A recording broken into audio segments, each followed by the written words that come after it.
Hello friends, welcome to my channel. ఈరోజు పదం అంటే ఇంటెన్స్లీ. దీని తెలుగులో తీవ్రంగా అని అంటారు. దీని definition with extreme force or strength. అంటే తెలుగులో విపరీతమైన శక్తి లేదా బలంతో. దీనికి సంబంధించిన కొన్ని ఎగ్జాంపుల్ చూద్దాం. వాటితో ఇంకా బాగా అర్థం చేసుకోవచ్చు.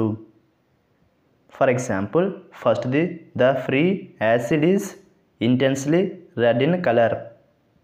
అంటే తెలుగులో ఫ్రీ యాసిడ్ తీవ్రమైన ఎరుపు రంగులో ఉంటుంది. దీనికి next example, I think Tom is intense. అంటే తెలుగులో నేను టామ్ తీవ్రంగా ఉన్నట్లు భావిస్తున్నాను. ఈ వీడియో మీకు నచ్చితే లైక్ చేయండి. మరిన్ని వీడియోల కోసం మా ఛానల్ని సబ్స్క్రైబ్ చేసుకోండి. Thank you friends.